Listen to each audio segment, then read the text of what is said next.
4 workshops. Okay, give me 4 workshops over the next 4 consecutive Thursday mornings, diving into key issues facing the Connecticut General Assembly in the upcoming session. So for those non-members that are participating today, just a quick note that if you register for the first 3 webinars, you will automatically be signed up free of charge for the 4th. You may also want to consider joining this group. So today's topic, as you all know, is extended producer responsibility with a specific focus on packaging.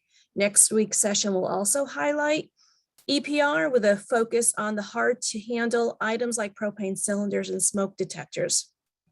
This morning, we're very fortunate to have 3 exceptional panelists. Each will present for 7 to 10 minutes, and then we'll have plenty of time for Q&A, and we'll ask that you put your questions into the chat box, and Jim will handle those. So next, I'll just give you some brief bios on the 3 speakers. First, we have Dave Gordon. He's a Senior Advisor, Waste Diversion for the Association of Municipalities, Ontario. Dave has been active in the waste management industry for over 25 years, having held positions in both public and private sector. Over the past 5 years, he has helped lead the successful shift of the Ontario's Blue Box program to full producer responsibility. He's worked closely with the Providence and other key regulatory policies related to producer responsibility, organic waste reduction and diversion, and environmental oversight and enforcement. The collaborative municipal approach on waste policy established under his leadership has led to some of the most significant changes in waste policy in the last 2 decades. Next, we'll have Dr. Calvin Lakin, currently a co-investigator of the Waste Wiki project at York University, a research project devoted to advancing an understanding of waste management research and policy in Canada. Holds a PhD from the University of Waterloo, Wilfrid Laurier University, Joint Geography Program, and degrees in economics and environmental economics from York University. He is considered among Canada's leading experts on waste, having authored more than 27 academic papers and 75 white papers and technical reports. His work has been featured on national television, radio, and print, such as Forbes, Maclean, and Chatelaine. Dave is a sought-after speaker on a range of issues related to waste and sustainability. Our third speaker is Risa Domino, a managing principal with RRS, a sustainability and materials management consulting firm. She's also a partner at Signal Fire Group, a subsidiary of RRS, that's focused on supporting governments and businesses while they navigate policy and regulation to move toward a circular economy. Risa has over 30 years of experience in waste reduction, recycling, product stewardship, and environmental economic development. Having held roles in the recycling industry with trade groups and public sector, including We Recycle, NAPCOR, and the New York State Department of Environmental Conservation. As of late, Risa has managed and directed multiple recycling supply chain assessments, infrastructure gap analyses, EPR modeling, and policy development projects. Risa has recently led and participated in projects supporting the development of carpet EPR in New York, the study of PET thermoform recycling costs and material flows, and map the infrastructure and material flow of plastics in the US and Canada. Thank you again to our 3 significant panelists, and we'll begin with Dave Gordon. Thanks very much, Lori. My sound okay coming through already? Yes. Okay, great. Thanks very much for the opportunity to speak to you today. I'm going to focus my remarks on the rationale for full producer responsibility for packaging, which you'll probably hear me refer to as sort of the Blue Box program here in Ontario, which is basically a collection program for typical sort of consumer packaging and other types of packaging like products. I work as a senior advisor for the Association of Municipalities of Ontario, or AMO. AMO works to make municipal government stronger and more effective in Ontario. Through AMO, Ontario's 444 municipalities work together to achieve shared goals and meet common challenges. Our policy development, cost-saving programs, conferences, and training opportunities provides municipal officials with tools to succeed in programs to help maximize taxpayer dollars. My background, you've heard in the bio, I've been involved in the solid waste field for a number of years, more than I'd care to remember sometimes, but both in municipal governments and in the private sector in consumer packaged goods. If I can get the next slide, Amanda, please. So there's 6 factors that municipal governments looked at as key to spur action and drive change and address some of the problems regarding waste and sort of preserving resources in Ontario. They're listed here, and I'll go through each of them in a bit of detail, but they also, municipalities, and you'll hear this a fair bit, in Ontario, certainly municipal governments can't change these things themselves. There needs to be support from federal and provincial government policymakers in order to be successful. And we're starting to see some of that change happen now. If I can get the next slide, please. So of these factors, one of the first factors is the packaging streams becoming more and more complex with less value. We know that all of the disposable products, resealable pouches, and things like that we're seeing more and more of in the stream is resulting in a stream that's harder to manage and recycle. And I think, putting it bluntly, some of these hard to recycle plastics have increased cost to municipalities or are forced to pay to properly manage them, but there's no control from a municipal standpoint. There's really no say in how the products or packaging's designed, what type of materials are used. And you'll hear that refrain a fair bit throughout this talk as well. The second factor, I think, that's driven this on the political side is more and more concerns about waste products and packages leaking into our environment. The leakage of plastic products and packaging waste into oceans, lakes, rivers all pose a dire threat to sensitive ecosystems, wildlife, communities, and individuals. And we've certainly seen over the last number of years international concern about this, and actions being taken in the EU, in Asia, and across the globe. In our, we've got some figures here that came up through the G7 when they were looking at this. There's, reportedly 8 million tons of plastics ending up in our oceans annually. And in our neck of the woods, 10,000 tons per year entering the Great Lakes alone. So not only environmentally problematic and certainly a concern for environmental and ecological issues, also hits municipal governments and property taxpayers who in many instances are cleaning up this pollution and foot the bill in our current system. Next slide, please. Third factor that drove sort of this push for change for municipal governments was weak end markets. Certainly there's some quotes here about what we saw a couple of years ago with softening markets. They have picked up since, but I think it was a bit of a wake-up call about markets and the nature of the way we were processing materials and then looking to market them. Certainly are hearing from markets who continue to want cleaner resources. The problem is, the current commodity markets are off. It's often cheaper to purchase virgin materials than recycled ones, which creates sort of this vicious cycle where more and more virgin materials are used to make products and packaging that can ultimately end up in the environment. And there isn't the economics to properly manage them or decision-making power to affect the necessary changes about it. So you get sort of this vicious cycle. And what we often see is the materials with lower value, less able to be recycled, are the very ones that end up being litter and sort of leaking into the environment because they just don't have that market value. A fourth factor, and this is something that is being dealt with, I think, and we're starting to see In Canada, the Federal Competition Bureau takes some stands on some of this, but there's really this unlevel playing field where we do have some of the large brand holders demonstrating leadership and promoting, responsible stewardship of their products and packaging.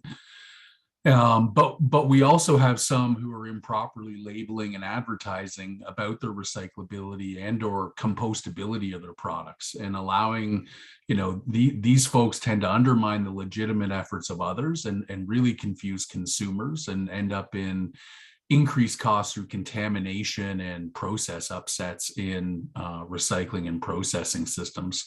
On this image, for example, this was a coffee pod company taking out ads in national daily newspapers in Canada saying the pods are recyclable when they simply aren't. It's blatant misinformation and not helpful. I think there's been some actions by our competition bureau, as I said, in some of these instances, and they're starting to look at it more, which is good.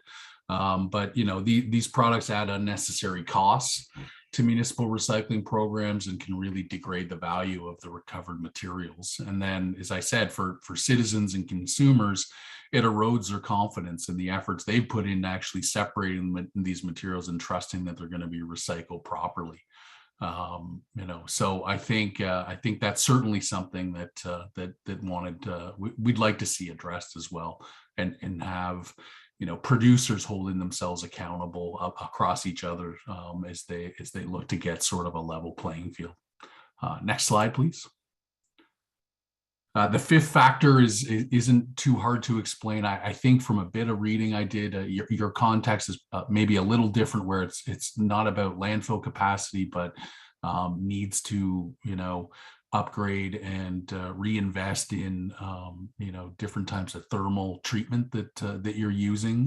But I think at the end of the day, it's a similar situation where most of the disposal in Ontario is done through landfill, but there isn't much capacity left. The capacity to dispose in landfills is shrinking. There was an Auditor General's report stated that 1 in 5 municipalities surveyed stated that they had insufficient disposal capacity to meet their community's needs. And we hear this also in some of the U.S. jurisdictions where it's expected, waste capacity could drop by as much as 15% over the next 5 years. So this puts a greater strain on disposal sites and more of a push to try and get more materials diverted and out of landfill. And that's been a big push on municipalities in Ontario, or reaching capacity. Approval processes for landfill sites is a lengthy and a tough process, as you can imagine. I'm sure similar in your jurisdiction. So looking to try and keep materials out of disposal has been pretty paramount. And then I think the last one, and probably one of the most important ones in this move to full producer responsibility, is really because municipalities just don't have the tools or the levers to drive systematic change in product design. In Ontario, under this new regulation, we're moving to full producer responsibility, but previously it was a cost share system, and municipalities are bearing 50% of the cost of the program. They were also having to do all of the planning, the managing, the operating, and the implementation of the programs to fund the collection and management of these products without any real influence around the type of materials chosen, whether they have market value or not, whether they can be easily recycled and marketed. That solely landed with producers, and there wasn't a lot of or any consultation or coordination amongst the parties. Our biggest push in this is that really responsibility should lie with the party who has the most ability to influence change that you desire, and we see that being firmly with producers. Just a bit here as well. It's a bit of a stark slide that shows diversion performance over this split responsibility program. So we've seen over the last number of years diversions sort of peak and then start to drop. But the troubling with that is also that the costs have been rising quite significantly as well, and I think in our case, this, a good portion of this is due to the split nature of the responsibility that we had, so I think the general arguments probably, go something like this, like producers are of the opinion that municipalities are inefficient and don't drive cost reductions or look for scale in terms of how they implement programs. Everyone's a snowflake. And I think municipalities point at this ever-changing stream of complex packaging that confuses consumers, is difficult to recycle, and very limited and often tenuous markets. So it's a bit of a circular argument that we went around in for a number of years. I think the shared responsibility was a good start, but at the end of the day, it means no one's really accountable. And I think in this instance, we need one party to be accountable, and that's the producers. So in our view, if I can get the next slide, please. Sorry, that was, I didn't call for the next slide, Amanda, my apologies. This was the slide with the graphics around diversion rates with the bar chart at the top falling, and then the line graph is the rising costs. If I can get the next slide. So in our view, the solution is full producer responsibility, and the property taxpayers, shouldn't be responsible to manage and co-fund a recycling system when they don't have any influence over the materials and the nature of the packaging they have to deal with. Government policies around this should focus, financial and operational responsibility on those who can effectively and efficiently make the changes, being the producers, and regulating full producer responsibility for products and packaging is critical to try and establish a circular economy for plastics and for packaging, and to make sure that we can maximize the lifespan of the resources that go into these. So next slide. Thanks for the opportunity. I look forward to the discussion and any questions that you have.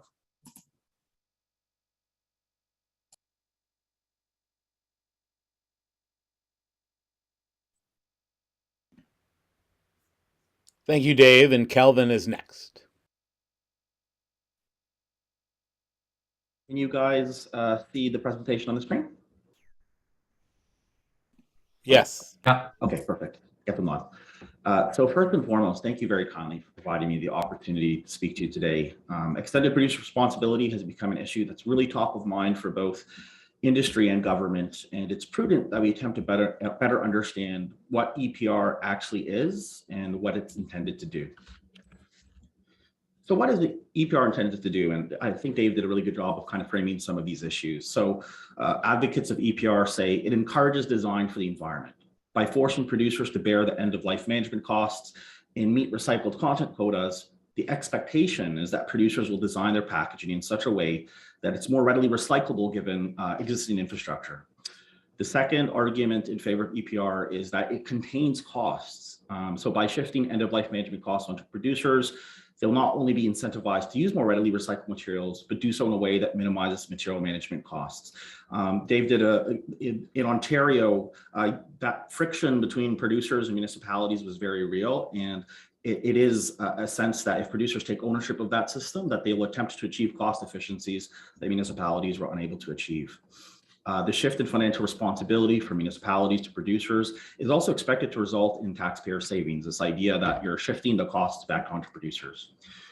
EPR is also intended to invest in recycling infrastructure to more efficiently capture and recycle lightweight materials. So 100% EPR model will incent producers to invest and develop infrastructure that allows them to meet their legislative responsibility, which in turn will result in investments in collecting and sorting infrastructure for problematic materials. Lastly, there's a developing healthy and robust end markets for problematic packaging materials. So these are often the lightweight composite materials that are increasingly making up more of the packaging stream.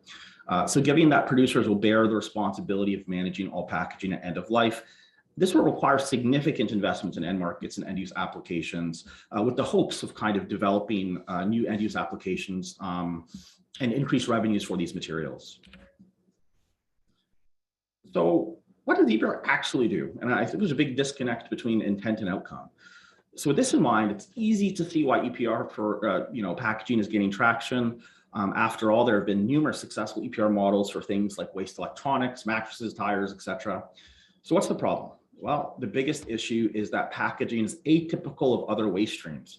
Generally speaking, the technologies and infrastructure to recycle something like a mattress, it's relatively consistent across jurisdictions, but packaging is nothing like that. People may put it all in the same bin, but aluminum can and plastic laminate pouch have virtually nothing in common.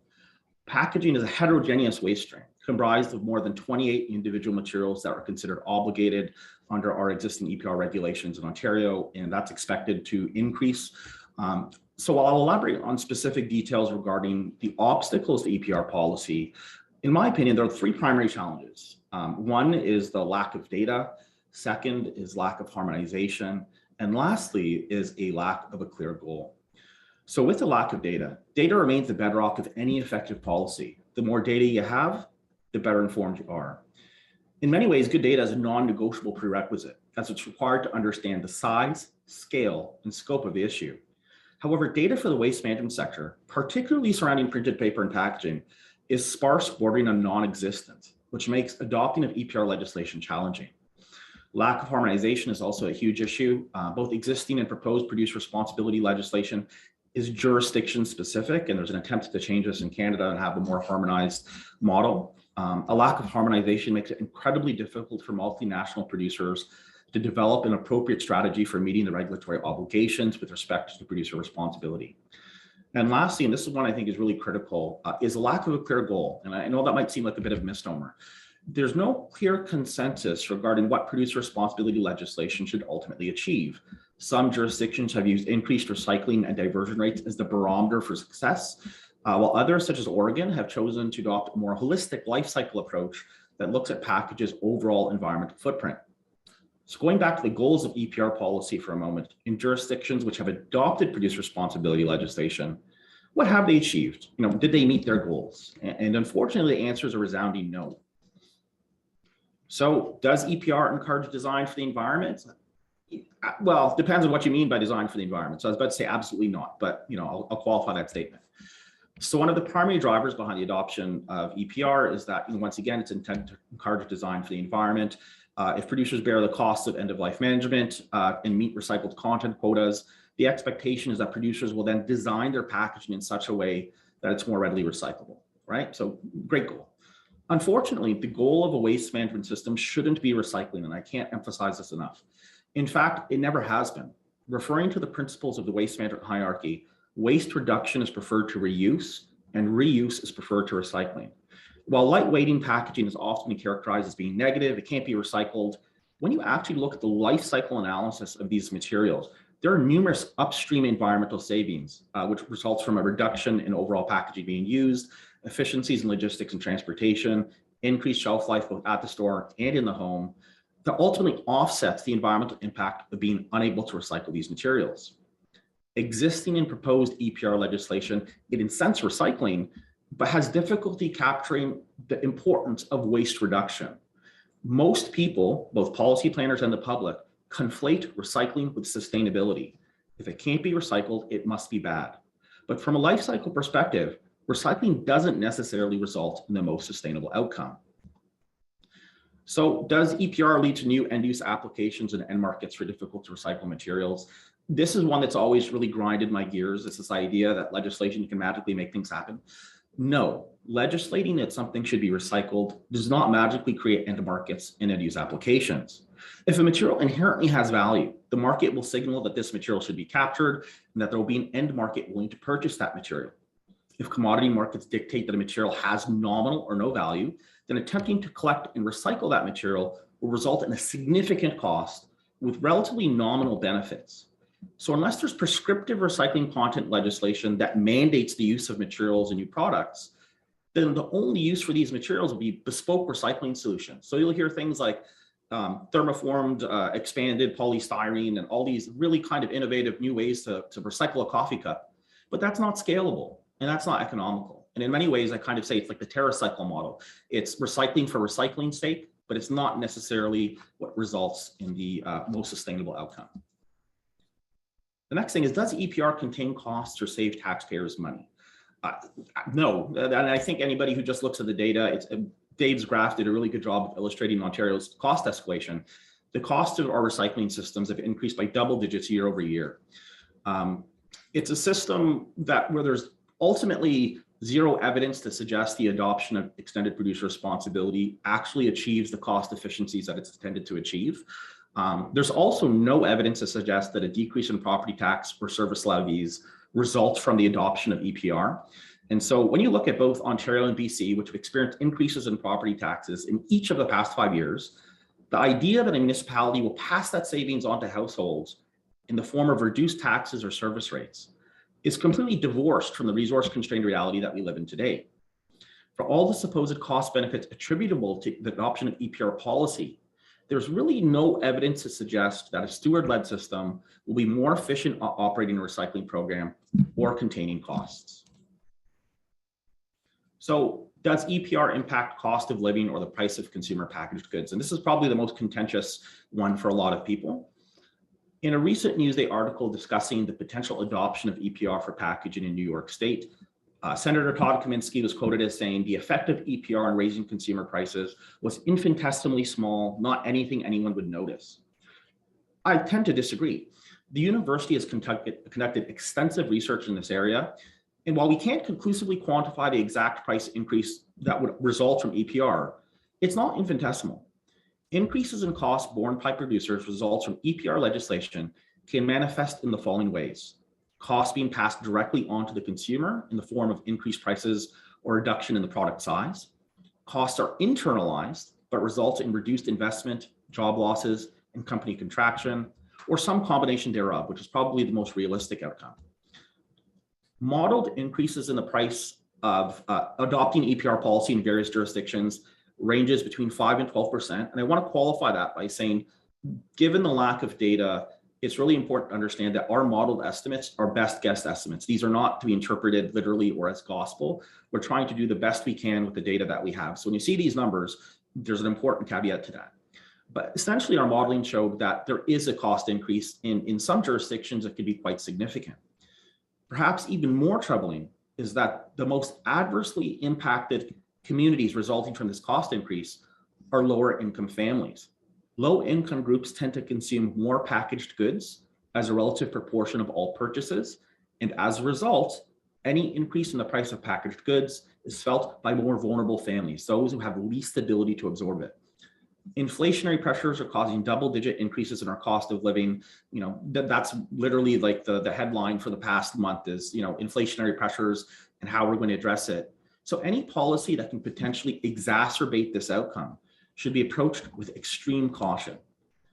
And I know this slide has a bunch of text in it, and I apologize. I'm not nearly as good with it when it comes to graphically illustrating, you know, kind of impact. So I apologize just for the block. But in the tiny little text, it says, the Recycle BC program is often touted as the best practice model of steward-led extended producer responsibility, and it's seen as a potential model to be replicated in other jurisdictions. But BC is really not doing all that well, and you can just look at their annual reports. This isn't any mathematical wizardry. It's all in the annual reports. Program costs have increased by approximately 26%, while program performance, measured as percentage of tons diverted, has only increased by 1%. Despite a 7% increase in service coverage, total recycled tons remain relatively unchanged, while tons of material being sent to landfill increased. The most significant driver of the increase in costs can be traced into the increased management of, or the increased cost of material management, nothing to do with revenues.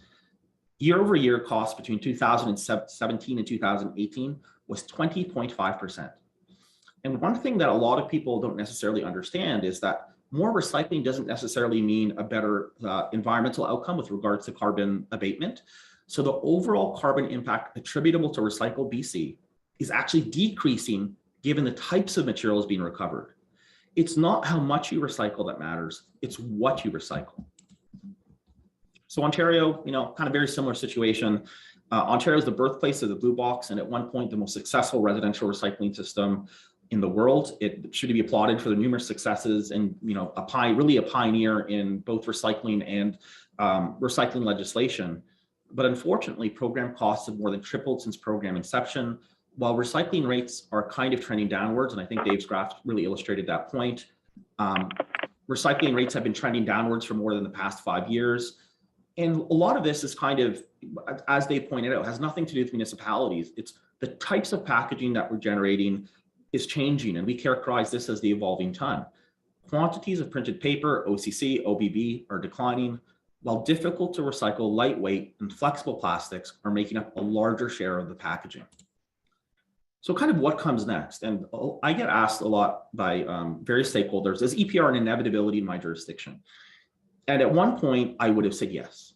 There's a significant momentum behind EPR legislation, with Oregon and Maine being the first states to adopt EPR, and Washington and California really considering, the adoption of EPR policies for packaging.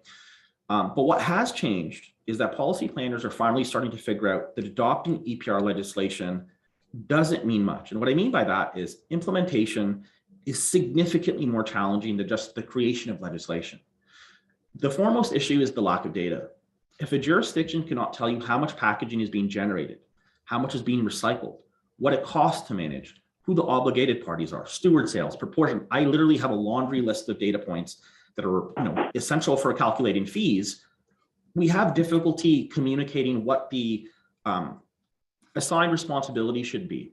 And ultimately, adopting EPR legislation in the absence of having this data is a hollow victory because you can't effectively implement it. There's also the administrative complexity and potential for transactional externalities, which is enormous. We are talking about years of data collection before we can begin to think about calculating fees or assigning costs. And for the purposes of brevity, and I know I'm running out of time, I think what's really critical is that we understand what is necessary for an effective EPR system. So as noted, data is number one. If you can't tell me the size and scale of the problem, we can't have a meaningful discussion about addressing it. The second thing is consensus. So many stakeholders conflate recycling with sustainability, and we need to have consensus regarding what the goal of an EPR system should be, and if we need to move away from a recycling everything, everywhere strategy. Lastly is transparency. It's very difficult to have a meaningful discussion when you all aren't on the same page. EPR programs in Canada, particularly BC, is like a black box. You have to take what they say at face value, as there's no mechanism to verify claims or review data. And so what you see on the slide, hopefully, is we need to be focusing on developing infrastructure to collect and process, developing markets, increasing recyclability. EPR legislation is still a far way off. There's a sorry, apologies. Poorly designed legislation is ineffectual at best and dangerous at worst. Our systems need to be adaptive, resilient, and sustainable. And prescriptive EPR legislation ultimately inhibits our ability to make changes and be dynamic. So it's very important that we get the building blocks in place first. And at this juncture, I don't think EPR is viable for many jurisdictions, given our lack of data and lack of consensus with respect to the problem. So my apologies for going over the time limit, but thank you very kindly. And I'd be happy to share all of the resources that the university has created for EPR and answer any questions that may arise. Thank you. Thank you, Kelvin. And our final speaker is Risa.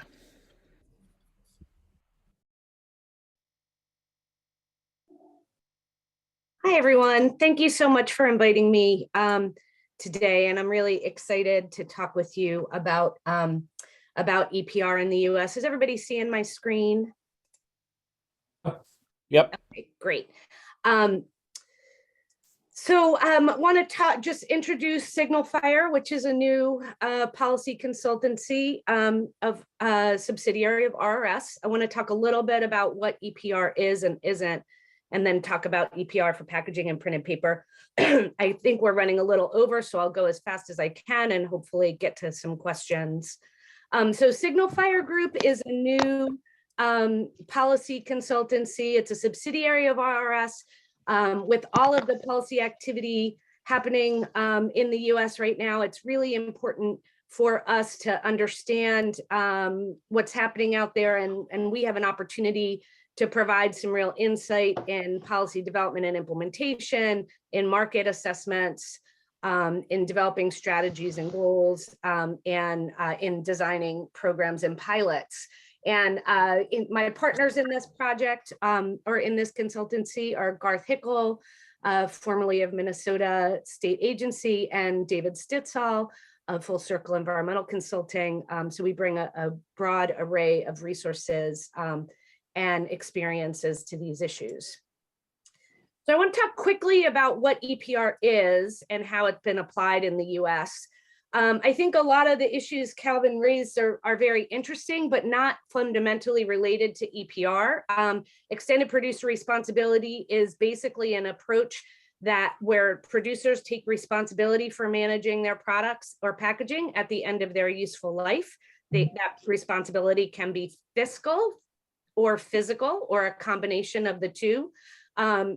EPR is not, by definition, recycle everything everywhere. It is essentially saying that producers should bear the financial responsibility of managing their products at the end of their useful life.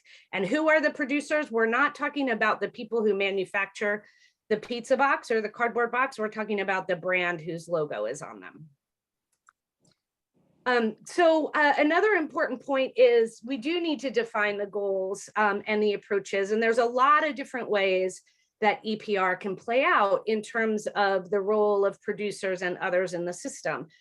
So this just gives an example of some of the sort of the spectrum of operational responsibility and financial responsibility in EPR programs. In Connecticut, you actually have two of the sort of different ends of the spectrum here. So I'll use those for example. Paint care and mattresses have a high level of producer operational responsibility in that those organizations essentially run the system, but not a lot of financial responsibility because they're funded through consumer fees. On the other hand, you have electronics where the producers don't have a lot of operational responsibilities. Municipalities and others operate the collection system, but they have full financial responsibility. And the programs are all over the map. And you can see there's packaging and printed paper in different provinces, falls all over the spectrum. So I'm not going to go into big detail here. I think that Dave did a good overview of why we look at EPR. I think increasing recovery, reducing cost of government, incorporating the end of life management costs, and improving the design of products.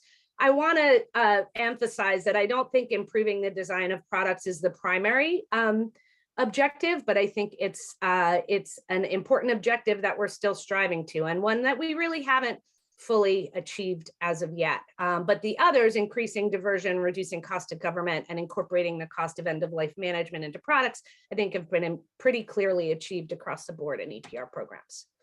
So this is just to show we have a long history of EPR in the US. It started with the packaging with beverage container deposits back in the 80s. And then we've moved to problematic products, both in terms of toxic and bulky products. And now we're back to focus on packaging with the passage of the Maine and Oregon legislation last year.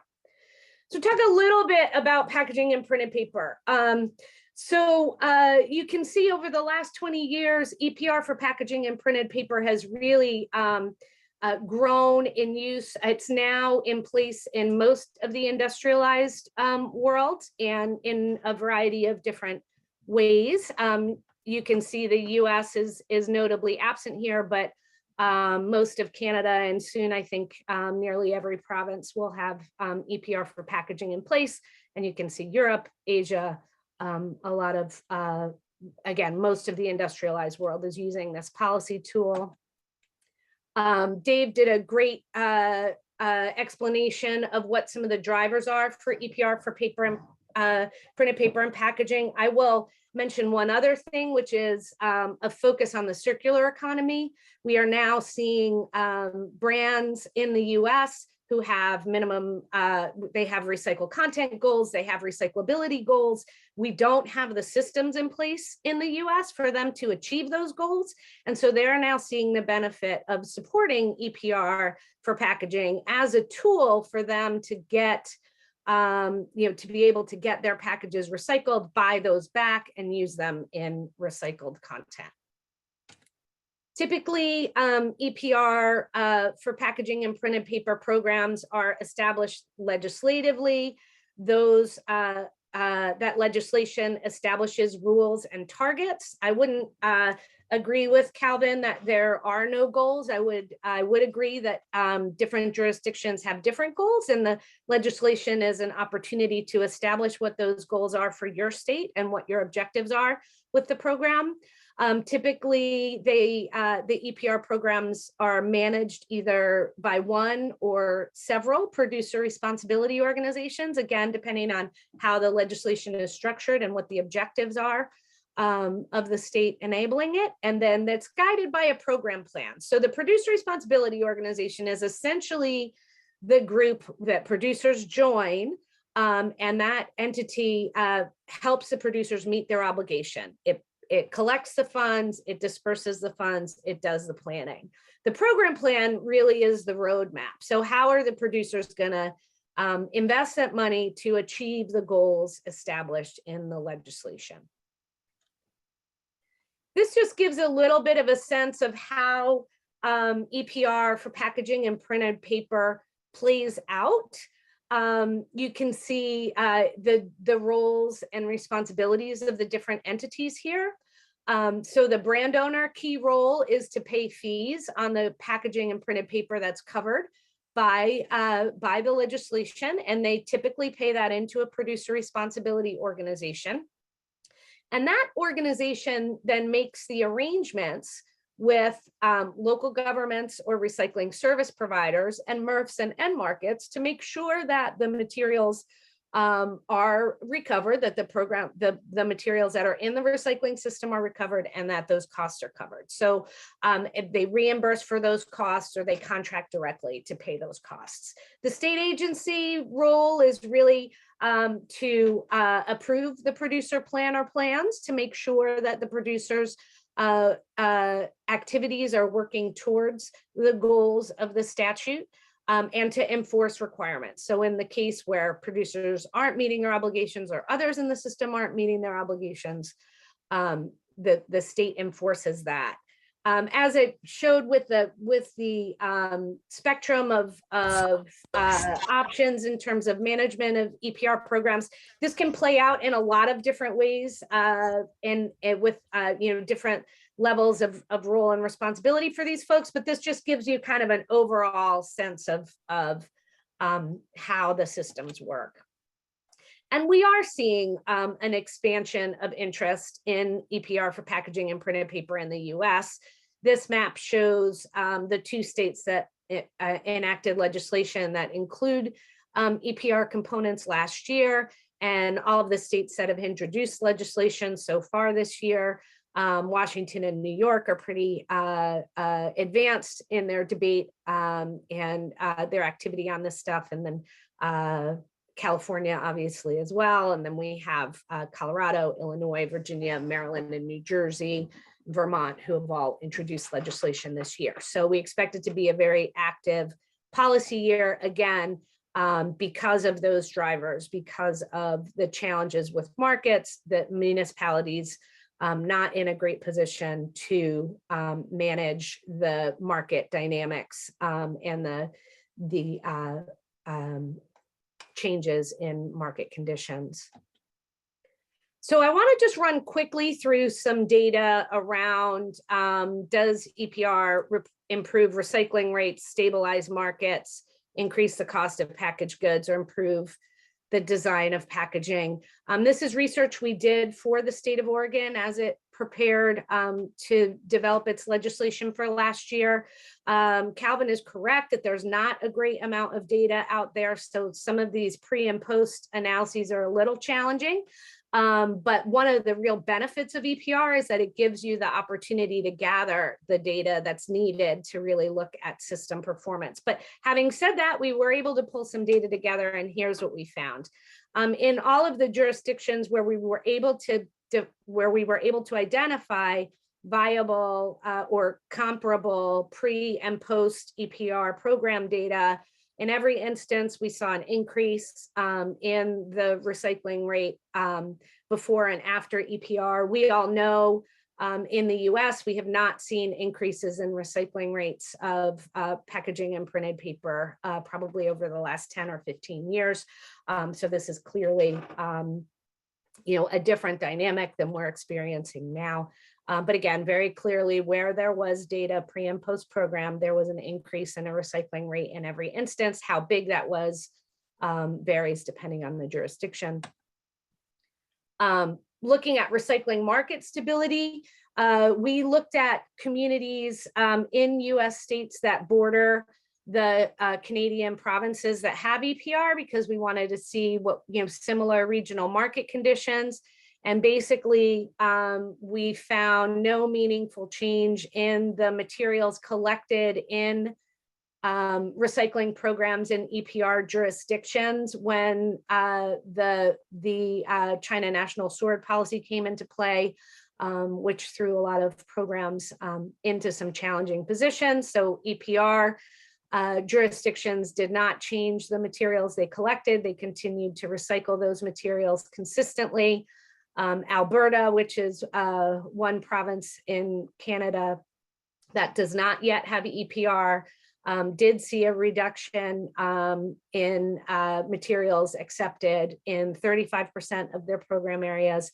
And you can see in the US states, particularly in the Pacific Northwest, Oregon and Washington, we saw a lot of communities dropping materials due to the market dislocation. So does EPR stabilize the markets and the materials collected for recycling? It appears that it does, yes.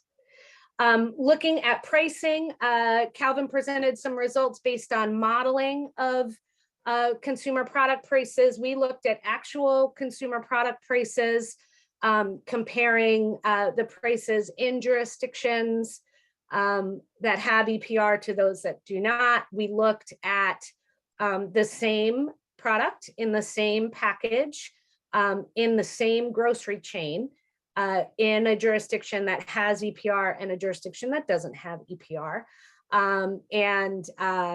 We found basically no significant difference in the prices of consumer products, these consumer products in the EPR versus non-EPR jurisdictions. So 75% of the products were priced the same, regardless of what jurisdiction they were sold in. There were more products that had higher prices in provinces without EPR than had higher prices in provinces with EPR. I don't think that this is a definitive study on the impact of EPR on pricing, but I do think it's an actual study of the real prices that consumers are seeing out there. And what we found was that consumers would not see a difference in price from a jurisdiction with EPR than not. And then on the issue of does EPR impact design, France is the only country that's extensively utilized eco-modulation to impact product design. And we are seeing that that program is successfully changing products. So on the left, they give an incentive for companies to provide recycling instructions, like the how to recycle label type of thing. So saw a lot more of that being used. On the right, you see incentives for source reduction. As Calvin mentioned, that's the highest priority. They were able to incentivize that through the bonus system in the French EPR program, and saw an improvement in terms of source reduction. These are malice sort of negatives. We all know PVC bottles are challenging in the recycling stream. 2/3 of the PVC bottles were eliminated after the disruptor fees instituted in France. And then the mixed bottle, PET and aluminum, also got a disruptor fee, and those were cut in half. So clearly there is some impact when used properly of eco-modulation on design. And that's it. So would love to get into questions as to the extent we have time. Here's my contact information, and I'll share this later so folks can have it. Thanks, Risa. We actually have two questions that have a similar theme, so I'm going to ask them together and then give each panelist the opportunity to talk about it. The first from Janice Fleming Butler: what kind of outreach was done in low-income communities regarding educating them on EPR and learning from them on how EPR impacts their day-to-day lives. And then from Chris Cloud, in your experience, how have low income and people of color been involved in the conversation about EPR? What is the financial impact of EPR to these communities? So let's go back in the original, or we'll do it reverse order. Risa, then Calvin, then David.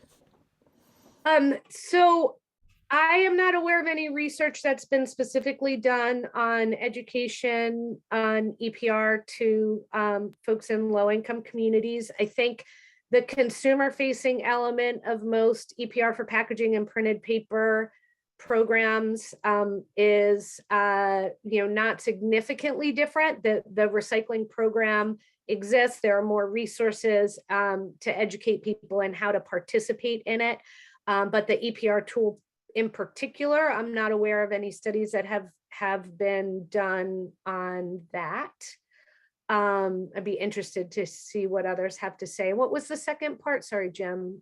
It was the two parts really were low-income communities and people of color, right? That was and how it impacts in education and all that.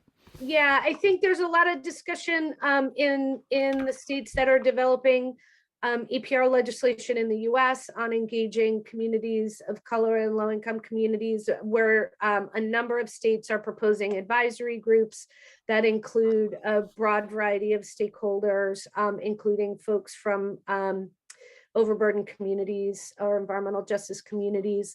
So I think there's a definitely an intention to engage people in these moving forward. And I know that Oregon legislation has a real focus on equity, and there's a whole study being done in that program on equity and environmental outcomes that will then drive some producer intervention potentially. So.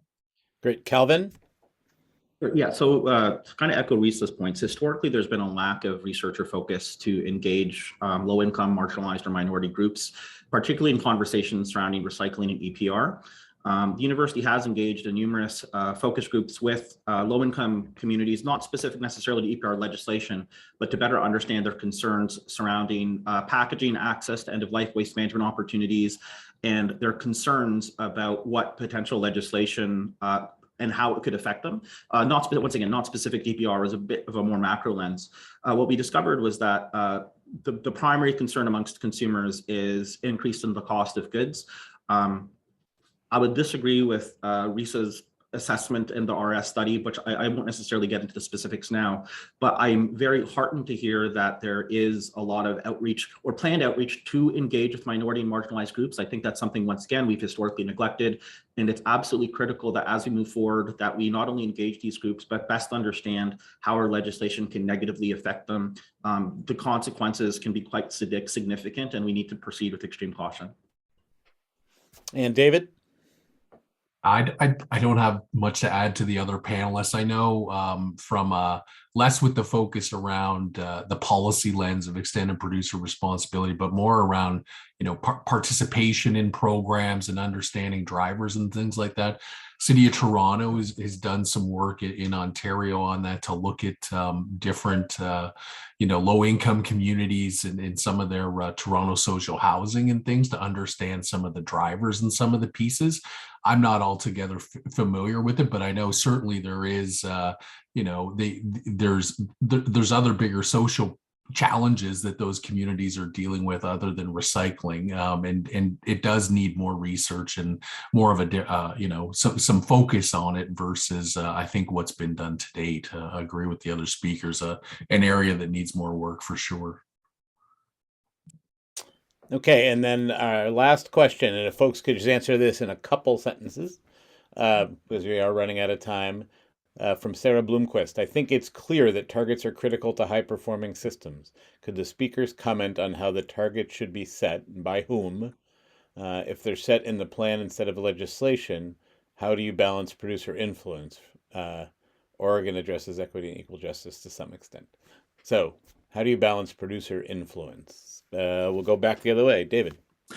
So I totally agree. High targets are critical, and I think high targets are what drive some of those outcomes that Calvin was talking to. I think if performance isn't reaching what you expect, regulators have to have the fortitude to dive back into the regulation and increase those targets to get those outcomes. I think in Ontario it has been set in the regulation. I think that there is lots of benchmarks. If you look at the EU, you look at other jurisdictions across the globe, you can get a sense.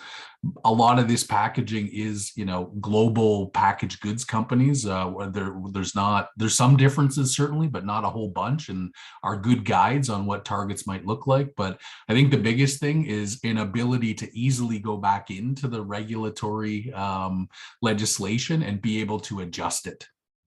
Thanks, David. Calvin? Yeah, so to kind of echo David's comments, I think that it is critical that you set high performance targets, but there's a clear distinction between aspirational goals and realistic goals. And I think policy planners somewhat struggle with this. So when they establish a target of say 75% diversion, they don't necessarily have the enabling conditions in their jurisdiction to achieve that goal. And we've done a lot of research to explore something called cognitive dissonance, setting a goal for the public and then not being able to meet it due to external factors, and they begin to lose faith in the system. So while I absolutely agree that it's important we set high targets that we can realistically achieve, we also have to be cognizant that there are a number of exogenous factors at play, and aspirational goals are feel good and not do good. So we need to be realistic. And Risa, you get the last word.